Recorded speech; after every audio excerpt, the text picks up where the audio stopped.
Hey you guys, I hope you're all doing well. I'm making this video to talk about some of the super awesome experiences that I've had over the last couple weeks. And I mean, you could say super awesome, or you could say difficult, or you could say exhausting, or you could say complex. In the end, it's pretty exciting, right? And so I think a lot of us on YouTube right now, a lot of us spiritual speakers and a lot of those seeking spiritual speakers are wanting to know more about Ascension, wanting to know more about the event. In my world, in my experience, the event is every single day. And you don't transform overnight, you evolve. And so the sooner that we can get it into our being that we are evolving every day, the event is every day, now suddenly we're not sort of sitting and waiting for something to happen, right? You become what it is that you want to happen in your own life or in this world. You don't wait for it to happen out there or wait for it to happen to you. It's a really good idea to start to say, you know what, I have spiritual awareness. I'm starting to wake up to the reality that I'm an infinite soul. I'm starting to wake up to the reality that spirit is in everything. Spirit is all around me. I am spirit.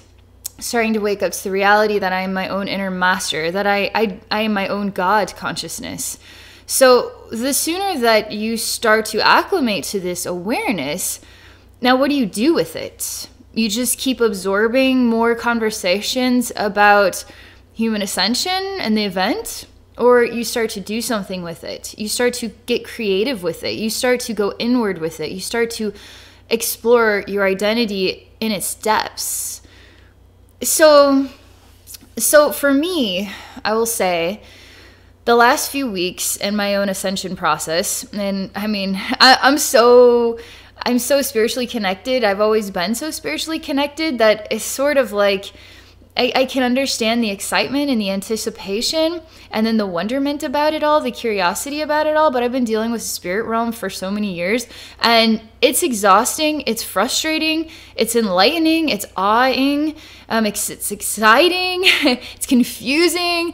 It's emotional, right? Because I'm going through a learning process. I don't just learn overnight. We don't become born and suddenly we're 18 years old driving a car and, in college. We're babies on a process of self-discovery and integration with society, right? And in spiritual movements and in event experiences, we're integrating into a higher awareness. Integrating into a higher awareness is an everyday thing. It's a sensitivity thing. It's a feelings thing. It's sort of like a perceptive I'm observing something thing, observing something that I haven't observed it in that way before, and what does this mean to me, and what do I do with it thing. So I'm just going to say that. I'm going to close my eyes for a moment here because I've had some pretty interesting things happen, and I kind of, sometimes I can kind of go all over the place. So if I close my eyes, I feel a little bit more balanced and integrated. And so just give me a moment here as I collect myself. I don't even know how to begin to tell you what all I've been exploring. I think the best way to start is that the energies right now have been really inspiring me to ask the who am I question. And the who am I question has been lingering for weeks. And it's been kind of ripping me apart very subtly, like nothing big, nothing major, but deep. It's just sort of like a deep kind of like tension and confusion, and who do I want to be? Who am I? Who do I want to be? How do I become that? And is that really who I am? I know this sounds, I don't know what this will necessarily sound like, and I don't think that I'm touching the meaning of what I am saying to its depths or to its core yet. I'm going to ask you a question. Have you ever taken the time, have you ever felt inspired to sort of look in the mirror one day and just say, is this who I am? Is this me? And who is me exactly? Is me a happy person? Is me a sad person? Is me both happy and sad? Can I be both happy and sad? Is me somebody who wants to help others? Is me somebody who's afraid of too much interaction simultaneously? Can me be all of those things? Can me just be one thing? Or does me have to be like a big puzzle that I'm trying to solve all the time? And one day I feel like this, and another day I feel like that. And why can't me just feel consistent, right? We're sort of raised in the idea that life has to be consistent. This is what you're going to learn in first grade and then second grade and third grade. And we're going to schedule it right on down to the day and the hour and the week and the month and the year of your life, And now you're going to keep being programmed like a robot to work in alignment with what our idea of perfect is, our idea of a good person is. If you can successfully achieve this, then you're a good person. And then even as a good person, you're going to ask yourself, is this what life is all about? Is this the meaning of life? Is this, I got this far to accomplish actually what? And who am I? Because I've been taking the same curriculum as everybody else. I've been on the same learning curves as everybody else. I've been identified based on values, based on percentages, based on good or bad, and then based on perceptions of performance reviews and all this other stuff. But who am I? Who am I? There's something about this question, and it can be very, very humanistic. Who am I on the human level? And sometimes if I go too deep with it, I have to pull myself out of the depths and I say, okay, well, the basic things I know about me is I am inconsistent. Some things I know about me is I am emotional. Some things I know about me is I do go deep, and sometimes too deep for my own good. And sometimes I go really high up and I'm really happy. And sometimes I'm happy when I'm actually sad, because I have to be happy for this world, even if I'm not happy inside. And am I really happy? Or am I sad all the time? But maybe deep down beneath the surface of the sadness is true happiness and the whole reason why I came here.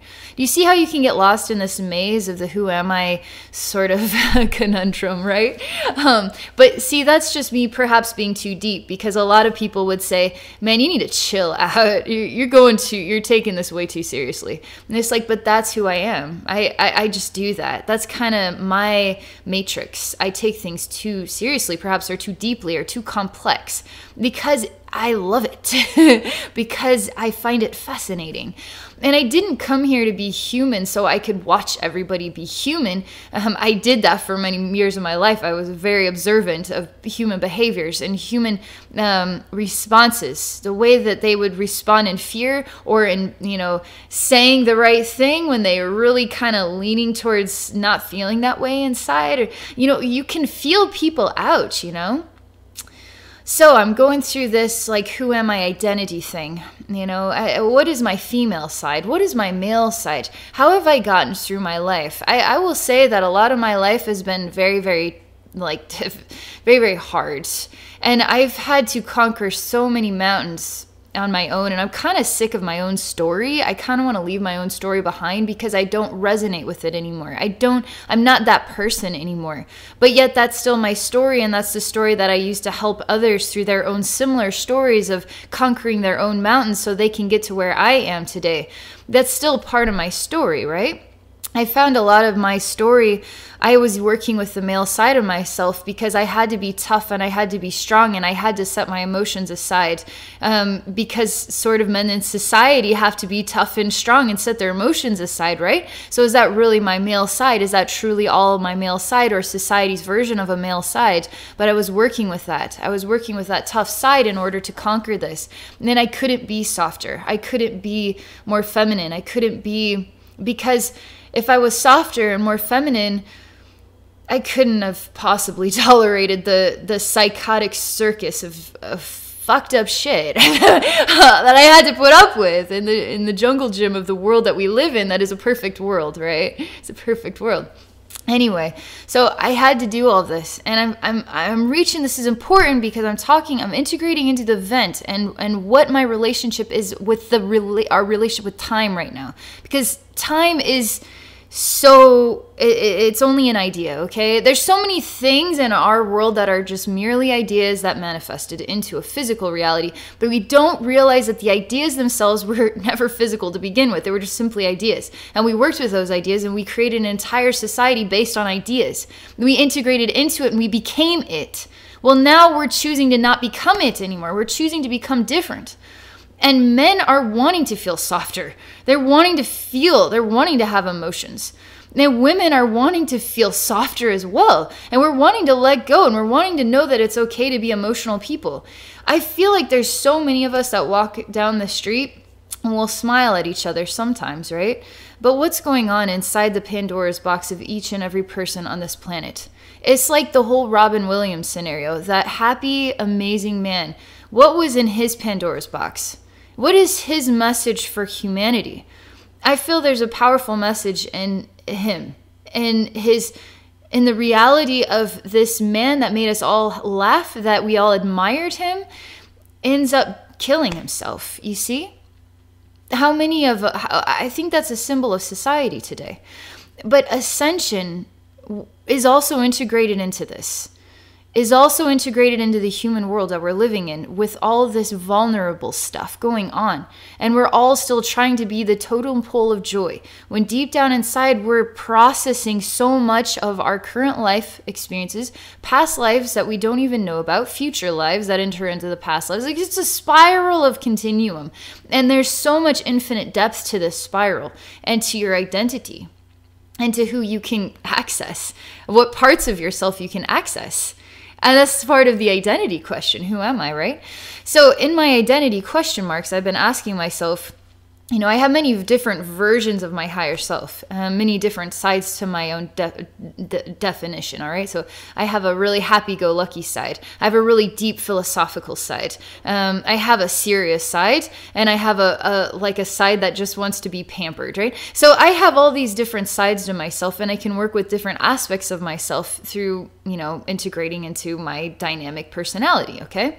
So one of my most, like, the one and only higher self I've been working with, that I've been aware of basically my whole life. I didn't realize it right away that was a higher self. I just loved snakes a lot when I was little.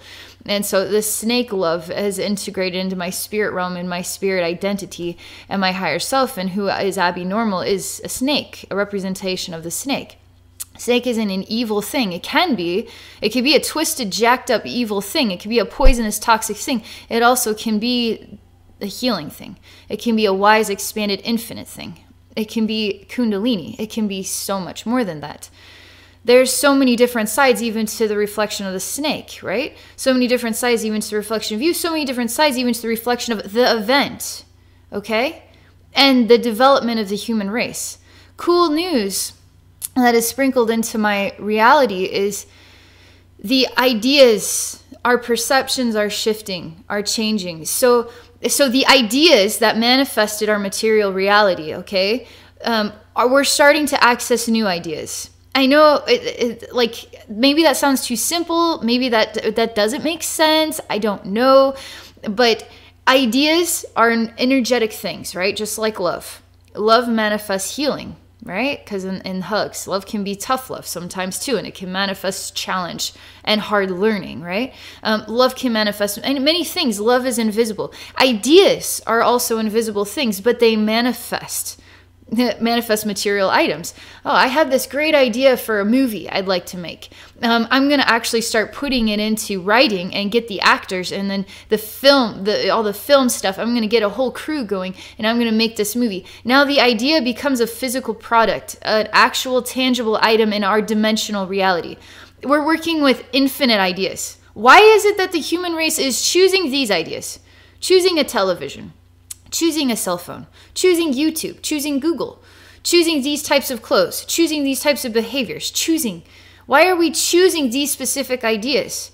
Do we actually want these ideas, or these are some sort of somebody's ideas that we should actually have to choose from? It's sort of like voting, you know. These are the ideas that we get to choose from. You know, Hillary Clinton or Donald Trump, these ideas, right, of what's best for America, or best for however you want to define it. Is that really the human race? Is that really what we want as a people in America? For instance, this is just a conversation. This isn't saying yes or no to any of this stuff, because everything in society is actually good. It is a wise teacher, and it teaches us about ourselves, our identity. Right now, this is our identity as a human race. The world today is our identity as a human race. The world treats itself like shit. We treat ourselves like shit. And we're afraid to be ourselves. The event is waking up to being yourself. Are you afraid to be yourself? Who is it that you are? Who are you?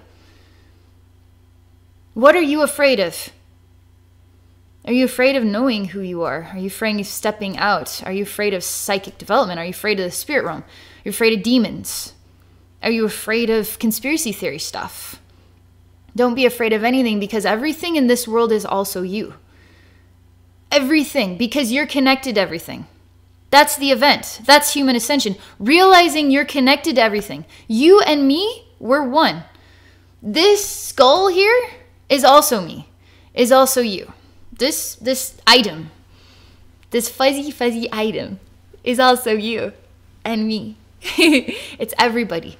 This couch, this space, this video, this idea that I'm sharing is a part of everything. It's a part of God, is a part of hell, is a part of heaven, is a part of all interdimensional realities. Alien beings, stars, planets, galaxies, everything.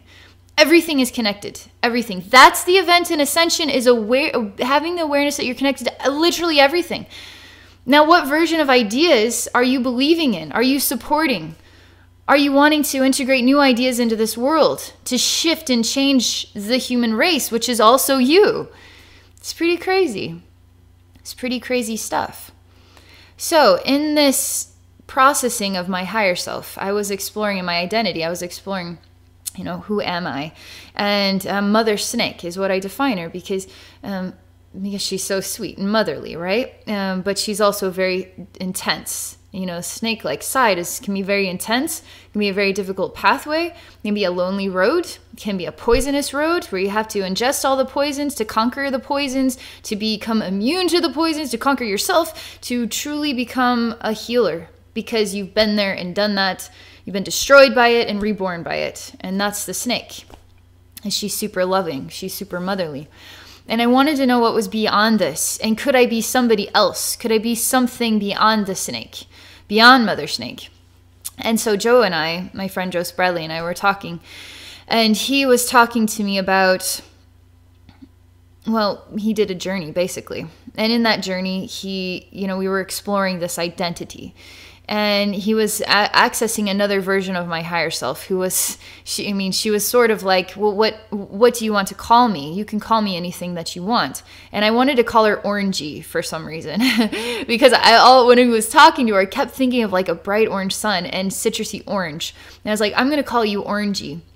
And she was, so I said that to Joe when he was in the journey, is that I want to call her Orangey, and I want to be different. I don't want to be an emanation of Mother Snake. I want to be beyond Mother Snake. I want to be different. I want to be new. I couldn't stand dolphins my whole life, because in some weird way, I was always a happy dolphin that sort of gotten punched and beat down by society, and I didn't know how to be truly the happy dolphin anymore. I could be happy, but it's like the Robin Williams phenomenon. Who is he truly? Who was he? Was he truly a happy dolphin, or was he a damaged dolphin? That was truly a happy dolphin even still, because he wanted everybody to be happy too, you see? So I wanted to explore Orangey. And I hope I'm not confusing you, but Orangey was talking to Joe and I both about identity.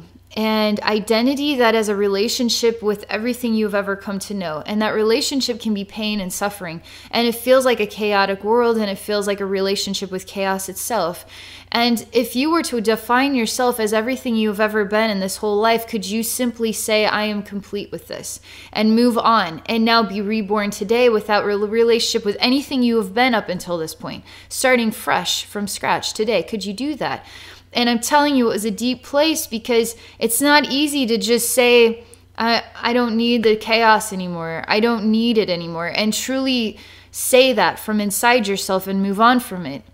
But I said that I was willing to let go of everything, all the chaos I had ever been up until this point, that I wanted to move on because I wanted to know another part of myself, which I defined as Orangey. That was really ridiculously hard. It sounds a lot easier than it was, because when you're connected to an intense and honest journey state, spiritual connection, you can't, what you decide is what you get. You manifest. You have to be sure of what it is that you truly want. Make sure you're honest, and don't be superficial about it. I mean, go deep and feel it. And it can be intimidating, because once you make that choice, now you're different, now you're new, and the new you can be a scary thing, because you feel like you've lost a part of yourself, right? This is all what it is like to be human. All of this is what it is like to be human. Maybe I'm taking it too seriously. Maybe I'm going too deep, but this is the reality of what it is like to be human, and it's a complex experience. So, got to know Orangey, which felt like such a lighthearted side of myself. And in the process of this, I'm still exploring the meaning of who I am and the reality that I'm still somehow attracted to or connected to the broken mirrors of our world. The ideas that have sort of disconnected us in a perceptive way, in a very powerful perceptive way, disconnected us from our truth. And the truth is we're part of each other, and that can be terrifying to be aware of that, but that is the truth. We're actually a part of each other, but we're all sort of integrated in a denser reality into individual parts of the whole. So that's kind of what makes us special. We don't want to let go of what makes us special, right? But it's actually kind of special to be in oneness. So I've been in deep contemplation about this. In the process of this, I was doing a journey on Joe with a version of his higher self. And we were talking about how did the human race get to this point? What is the timeline? What manifested everything that is in our reality today? And he was talking all about the perceptions and what makes this world what it is. All right, he showed me what was an example of a gorgeous Monet painting, all right? And in the timeline of the human race, there was an event, another event, the event, right? When is the event? The event also happened thousands and thousands and thousands of years ago. It happened 10,000 years ago. It happened 5,000. It happened 9,000. You know, an event has happened 100 years ago. It's been happening. We've been part of an event. For thousands of freaking years, we've been part of an event. We'll always be part of an event, all right? So all this hype about the event, what does that actually mean? What does that actually mean? What do you want it to mean? Do you want it to mean that the event means that the human race is not going to be in suffering anymore? And I'm just going to ride the wave and do nothing to better myself or better anybody?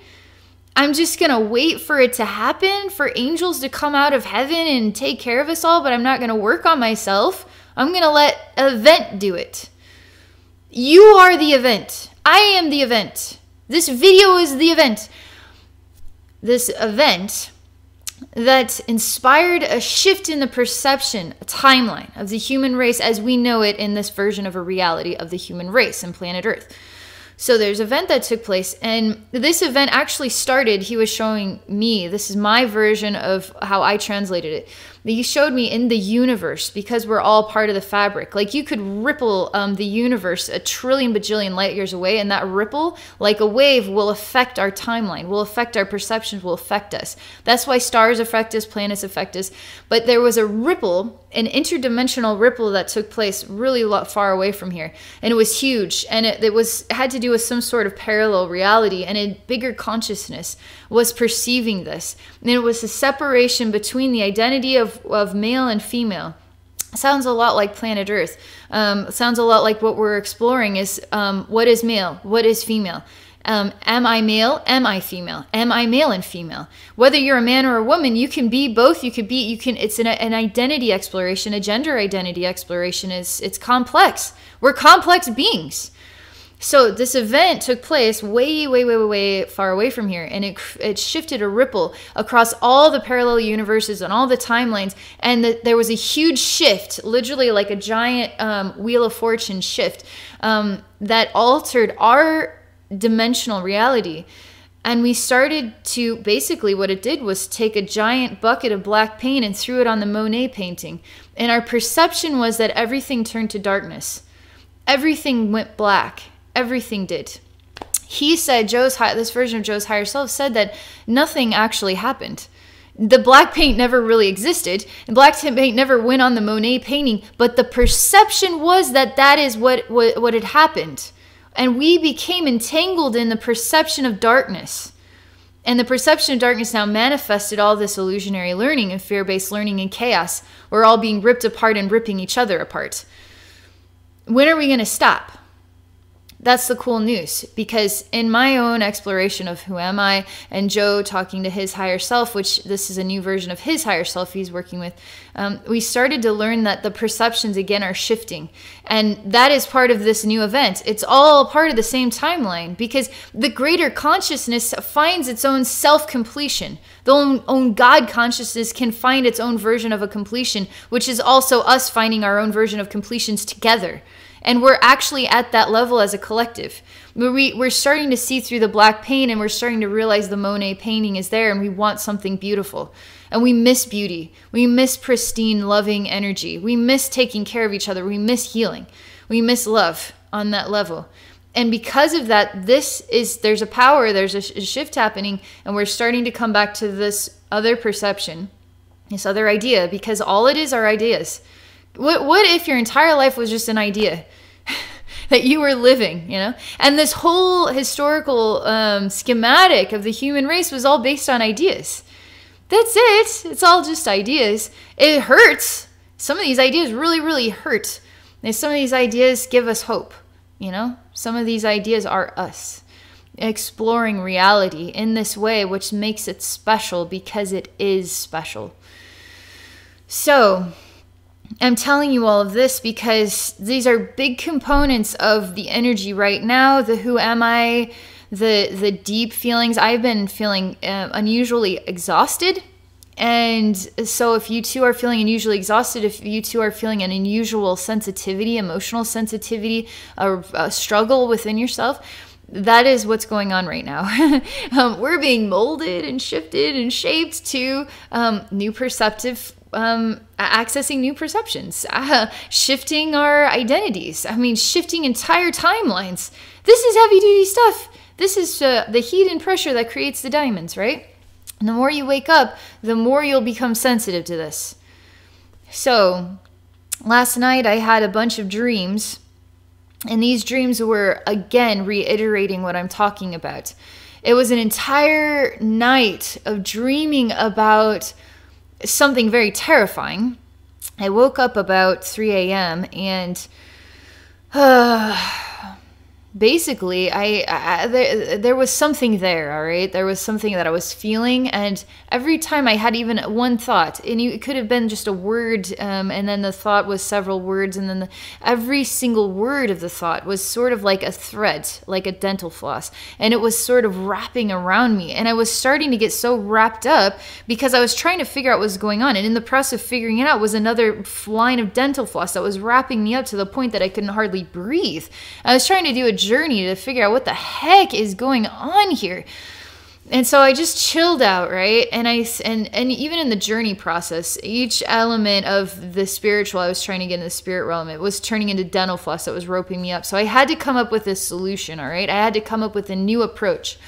So I started to realize that this dental floss was me. And whatever this was roping me up was also me. And whatever this pain and suffering was also me. And the more that I realized that it was always me all along, and that everything in this world is also me, that I started to grow, and I started to glow, and I started to dissolve whatever this energetic burden was that I was being tested with. Because as a spiritual healer and psychic, you get tested, and it teaches you how to work with love or how to fear your work, how to run away from it. But you start to realize the more that you do this, the more that you stand strong and grounded, you start to realize that it's actually part of the illusion.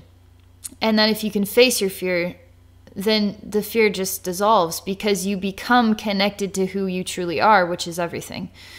So I kind of fell asleep in the process of realizing that I'm a part of everything, you know, which on a level that I wasn't able to feel it before. And so I was integrating into that awareness, and they had these dreams that kept happening about being trapped inside of a house, and like demonic forms, and you know, were trying to trap me, and all this stuff was happening. But I just, even in the dream, I was saying it's okay because I'm you. And everything in here is me. And the only way to get out of the house was for me to become everything in the house. I had to become all the demonic forms. I had to become the stairs, the refrigerators, the windows, everything in the house. I had to become it all. And once I became it all, it was the key to the riddle, and that set me free. Free of myself as a human, to be more integrated into the awareness that I'm not human, I'm everything. I'm literally everything. So that is the event. Do you have a clue what to do with this message that I've just shared with you? What in the world does it mean? And if you're not at the level of development, psychic development that I am, that's okay. Because you're going to be learning about it in your own way, at your own pace, in your own speed, and with your own willpower. Because not everybody wants to go down this type of journey that I have. Some people just want to see angels and that's it.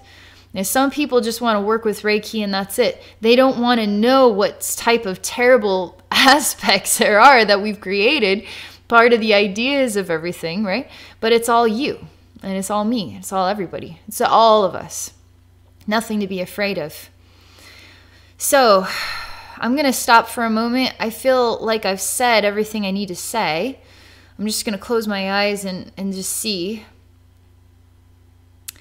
Okay, I'm supposed to tell you, Joe's higher self is reminding me that, well, he's telling me a couple things. One is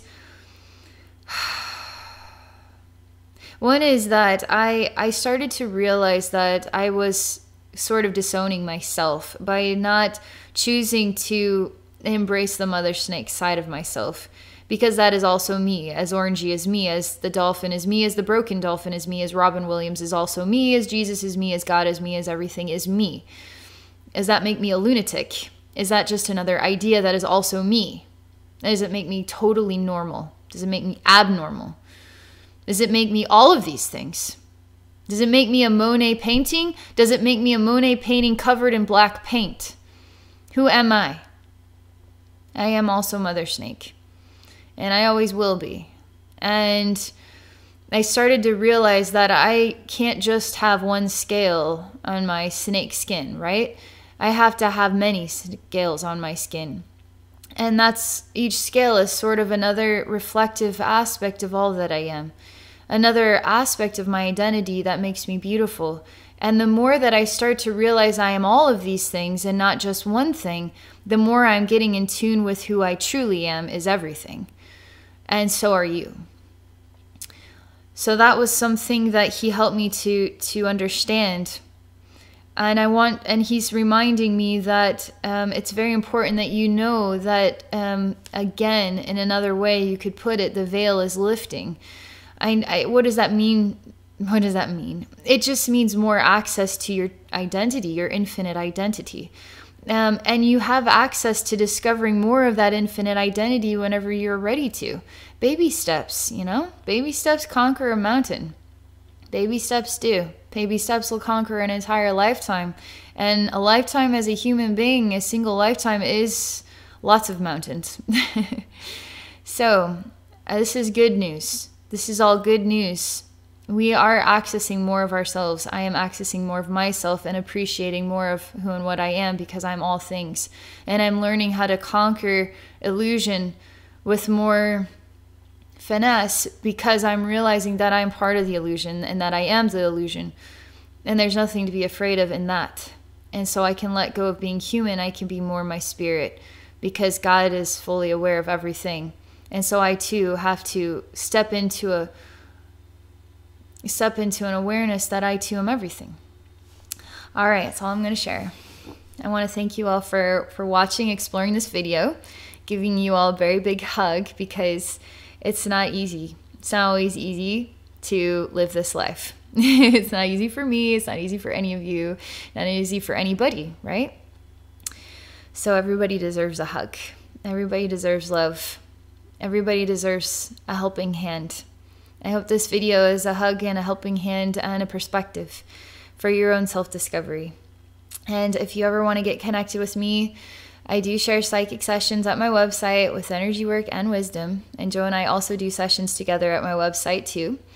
If you want to visit me there, you can at abbeynormalswisdomquest.com. I want to thank you all again for watching. I wish you all a wonderful day.